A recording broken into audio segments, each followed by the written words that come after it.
Hey, what's up guys? Today I'm going to give you guys some must-know tips, strategies, teams you can use, and just general information to help make the new Abyss a lot easier for you. The new 2.3 Abyss is the hardest one so far. Now I know some people were struggling more with the past one. However, if you played optimally, you can manipulate the AI, and there are a lot more workarounds for the enemies in the previous Abysses than there are in this one. That being said, there are some really powerful team comps and strategies that will make your life a lot easier in the new Abyss that I have to share with you guys in this video. And some of these teams can honestly reduce how much damage you need and how hard the Abyss is by just exploiting the enemy's weaknesses and really helping you out with the new Abyss. Before we begin, I want to give a special shout out to Jeff77 for helping me with this video, and I also want to remind you guys that I do stream most nights on Twitch, link in the description if you're interested. With that being said, let's go. Now very quickly, as I'm sure you know, floors 11 and 12 both changed. 11 is honestly not that hard because you get the Geo debuff and the physical buff, and on top of that, Anemo units are insane here, so as long as you run someone to group all these enemies, you should be fine. And that is why this video is mainly focused on floor 12,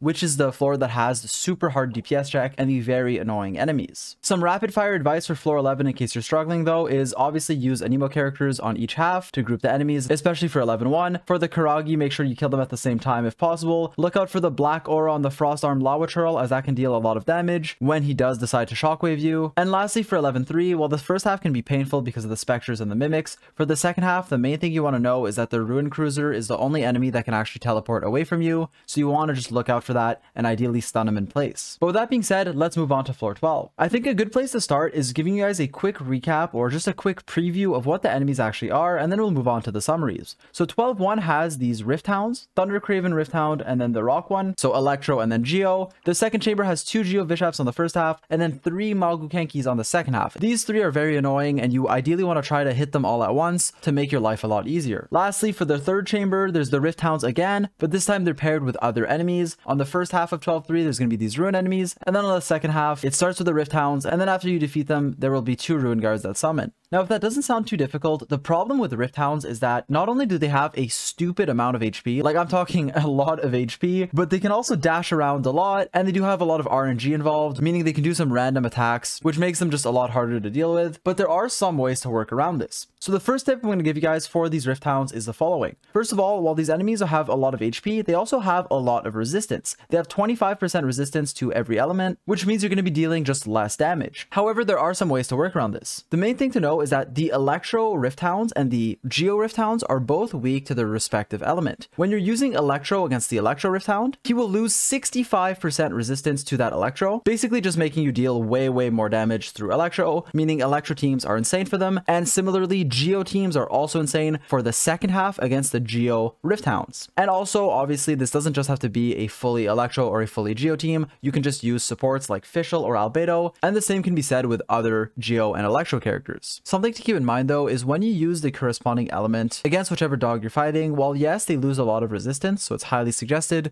you should also know that they will start attacking faster. And also something I should mention with these enemies in general is that they do have the corrosion effect, which will just deal damage over time to all of your characters, which is why running a healer or even like a taser team is typically recommended. Now, one of the biggest tips I can give you guys to deal with the first half of floor 12 is to run a taser team, or at least run Beidou and Xingqiu. And the reason this works so well, and this is honestly one of the biggest tips in the video if you can build this team, is because of how weak these Rifthounds are to Electro, but also what Beidou and Xingqiu do for you. As you can see, a taser comp will absolutely shred the HP of these enemies if it is well invested and you can build a team properly. A strength of this team is that it's actually pretty flexible in its last slot. You can run Fischl, Beidou, and Xingqiu as like the core 4 stars that you want in this team, and then the last slot is flexible. If you can manage to get away with the damage reduction that Beidou and Xingqiu give you, and we'll talk about that in the very next tip, then running someone like Sucrose can be your best option for the insane amount of damage that she'll give you with her Verdescent Vendor set and Swirling. However, you can even run healers like Barbara or Kokomi, and even I've seen Chi-Chi with the new set potentially be really good. Now, we still have more testing to do on Chi-Chi's strength, but it does seem like with the new set, this team can actually be quite powerful. And another really nice thing regarding the taser team is actually that it gives you a ton of damage reduction. Beidou and Xingqiu together through their bursts and just talents will give you around 65% damage reduction depending on your talent levels. And on top of that, Xingqiu's rain swords give you healing, Beidou has a parry, and her first constellation also gives you a shield if you have that, where you're really going to be a lot tankier and not take that much damage. And while I don't want to spend the whole video talking about this team, it's honestly one that if invested can deal insane amounts of damage, especially on the first half against the Rifthounds that are weak to Electro. Also, while we're on the theme of powerful Electro teams, I do want to mention that Raiden comps work exceptionally well in this Abyss, mainly for the Electro weakness of the first half, but also because some of her teams like the Raiden National, with Xiangling who deals massive amounts of AoE damage to everything around her, work really well in the current Abyss, with Raiden's Electro damage being a very nice bonus. Similarly, a quick tip that I can give you guys is that Anemo units in general can be nice with the Verdescent Venerer set to reduce the resistance of the Rifthounds since it is so high. By swirling whatever element you're using, this is a nice and simple tip that can just increase your damage by adding an Anemo unit in your team and thinking about when you're using their abilities, making sure to swirl whatever element you're trying to use. Do keep in mind though that the Rifthounds are kind of weird, like they're immune to the wind effects, meaning that while they can be staggered with things like Xiao's plunges, something like Venti's ult won't actually group them up, so that is something to keep in mind as it can be annoying. Another good way to deal with the Rifthounds, and this is another team that I really want to suggest, is a well-invested freeze team. Freeze teams are some of the strongest teams when they work against enemies that can be frozen, and they're just overall so powerful, especially against the Rifthounds because it prevents them from moving. Since Rifthounds are so annoying and they can dash around everywhere and honestly make it very difficult to kill them, running a freeze team that can group them together and deal massive amounts of damage to both of them at the same time is highly recommended if you have one. While yes, characters like Ayaka or Ganyu are absolutely top tier and can be really good at dealing with these enemies, and I personally used Ayaka for some of my clears, there are some amazing 4-star options as well. Basically any freeze team running powerful cryo characters like Kaya and Rosaria for 4-star options, and even Chongyun being viable here, can make your life a lot easier since you can group the enemies together, prevent them from dashing around everywhere, and typically these teams will have like 2 cryo characters to work together, a Hydra user to freeze them, and then an Anemo user to swirl everything together and obviously reduce the resistance of what you're fighting. Now obviously if you are running a freeze team, be sure to run all of your cryo characters on Blizzard Strayer to just get an insane damage boost from the 4-piece. Run your Anemo supports, whichever one you're using, someone like Sucrose or Kazuha, on Verdescent Venerer with full elemental mastery. And for your Hydra support, obviously it depends on who you're playing, but you typically want to maximize their damage and energy recharge if it's someone like Xingqiu or Mona. The one thing I want to say though is the freeze team can basically only work on the first half. That is because the Maguu kenkis in 12-2 on the second half are unfreezable, and so running a freeze team against that is honestly a bad idea, to where I only recommend using a freeze team on the first half. Similarly, while the taser team I just mentioned is preferred on the first half, it can also work on the second half, and personally I did it clear with a freeze team on the first half and a taser team on the second using only 4-star characters and weapons, as the taser team can deal with the Maguu kenkis very well, and even the Geo Rifthounds, if you're not using a Geo comp, is still one of the best options, to where yes, it gets a damage buff in the first half, but it's still really good in the second half because of how powerful characters like Beidou, Fischl, and Xingqiu are, especially if you have Beidou's second constellation, which enables her even further. In fact, another team I can suggest is one involving Geo characters in general. While just Albedo is a buffed unit in this Abyss, and even someone like Zhongli, whose burst against, let's say, the 3 Maguu kenkis can hit them all and do massive damage, and similarly against the Rifthounds that are weak to Geo, Zhongli's even stronger, dealing more damage and also having a shield that reduces resistances of whatever you're fighting even further. Geo characters are even stronger in this Abyss. A team that I use and that you're seeing on screen absolutely destroy whatever enemies I'm fighting was a Geo quickswap comp running Ningguang, Albedo, Zhongli, and Bennett. Although honestly, you don't need to commit to the Geo, like Ningguang's not needed here. Yes, she works very well, but you can just run Albedo and or Zhongli as they are very powerful against the current Abyss enemies. For example, running just Geo supports like Zhongli and Albedo in something like a Xiao team,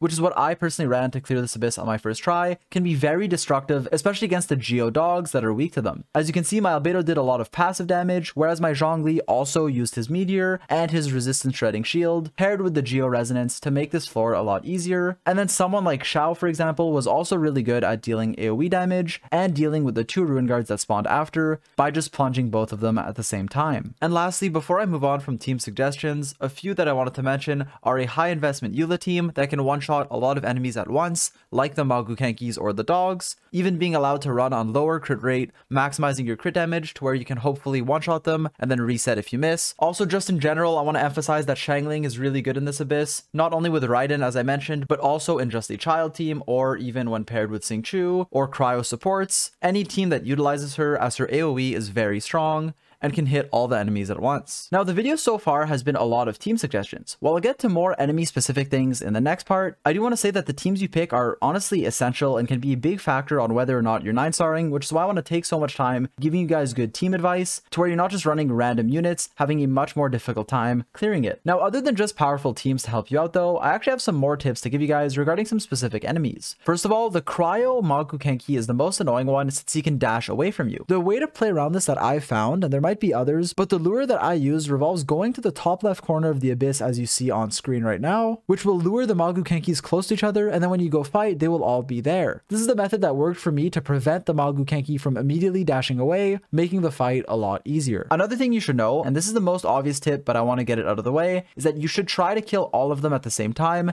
and so AoE damage is highly recommended. Running someone like Xiangling or even Beidou that can hit all of them simultaneously, and try to optimize whichever team you're running to where you're constantly hitting all of them at the same time. Now, to give a bit of advice on how to survive this wave, because it can be hard to dodge everything perfectly and to just play super well, so I want to go over some tips to make this chamber a lot easier and a lot less skill intensive to where you should be able to survive with ease. Now, I do however want to emphasize that running just a Zhongli shield or even a Diona shield, who gives you a cryo resistant shield, can be a good way to deal with the Maguu attacks if you're not dodging everything perfectly. Another thing to keep in mind is that you can run your Diona on a sacrificial bow to where you'll have 2 charges of your elemental skill. Now, other than just a shield though, you can actually run a quick swap team, which will make your life a lot easier. The reason for this is because quick swap teams like the one you're seeing on screen now are constantly swapping between one another using their elemental bursts on cooldown. Because of that, since you're invulnerable while casting your burst, and a lot of them have a pretty decent animation where you're invulnerable for quite a bit of time, you can use them to dodge attacks to where the Maguu kenkis are a lot less scary, especially if you just use your burst as you think you're gonna get hit. And so quick swap teams, from my experience, have been a very efficient way of dealing with these enemies with ease. I do want to point out though that if you run damage reduction with someone like Beidou Xingqiu, this can make your life so easy to where even if you're messing up dodges like I did a lot of times, my Beidou Xingqiu team was still very capable of dealing with the Maguu kenkis, even in a team that didn't have a healer other than Xingqiu, where I still managed to fully 9-star clear this abyss, since Beidou and Xingqiu give you so much damage reduction that they are very efficient at dealing with the Magus. Now, for the Rifthounds, to give you guys a bit more information, the only attack you can kind of control, or the only attacks you can control, are number 1, when you're far from them, they'll shoot this sort of disc at you, and if you're close to them, they won't, so that's something you can keep in mind. And also, as I mentioned earlier, if you use their corresponding element, so Electro or Geo, to the enemy, they will start, as I mentioned, attacking faster, which can be a bit more annoying, but you will deal more damage. Now, other than that, their attack patterns are quite random, at least from what I've seen and tested, to where it can be very annoying, and there's not much more advice I can give regarding their attack pattern. However, this is why when you think of, okay, a freeze team, it's so much better in something like this Abyss,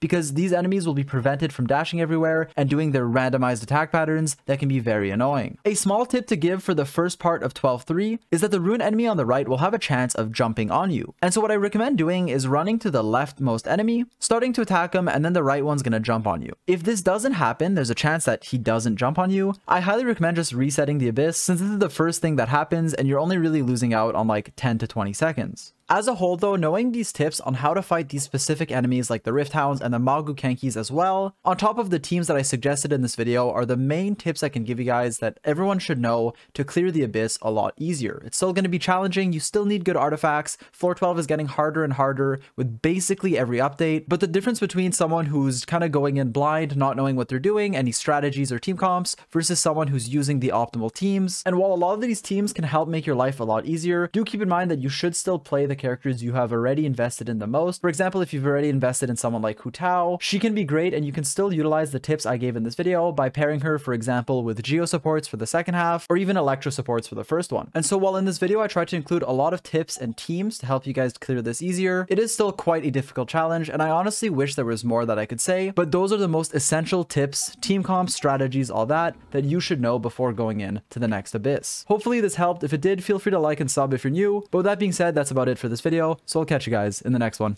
Peace.